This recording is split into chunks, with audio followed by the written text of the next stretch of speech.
Okay, so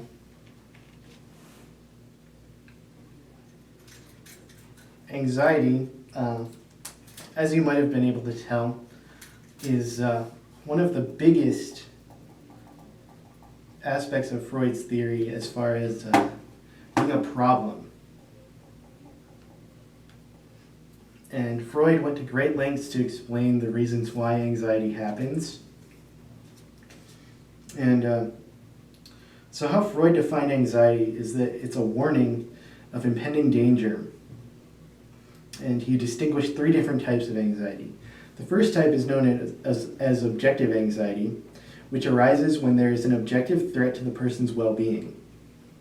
So, an example of that, and that should be a pretty obvious concept, is if you're being physically attacked by another person, like you're being robbed at gunpoint or something like that, where the survival instinct kicks in, and you need to protect yourself from something.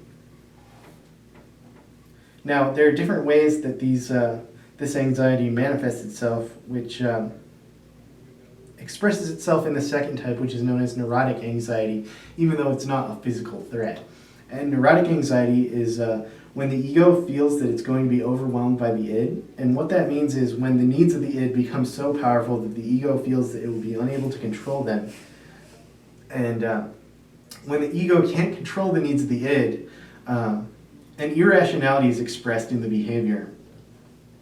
And one of the best examples I can think of this is if someone wants a relationship so badly that they're willing to be desperate enough to date anyone without regard to how compatible they are with that person. And there are quite a few people I've met here who have had that problem, and I've dealt with it on a first-hand basis in that sense, where someone who I cared about had to deal with that problem. And what I have found is that the irrational behavior tends to translate into things that are done by the person that aren't done normally in a relationship, like excessive cleanliness or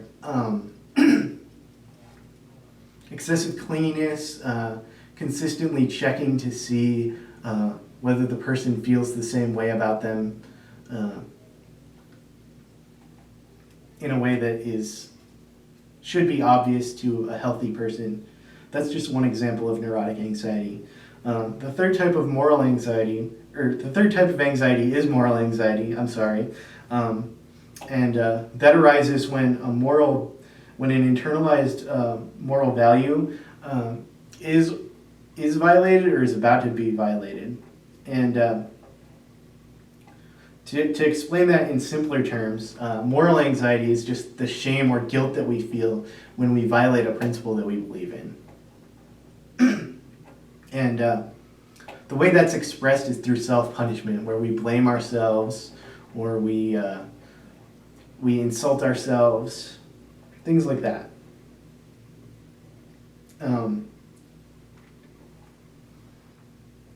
Freud theorized that any form of anxiety is equally uncomfortable, and because they're equally uncomfortable, what happens when we have the anxiety is that we always seek to remove ourselves from the anxiety in some way, and we want to reduce it or eliminate it as much as possible.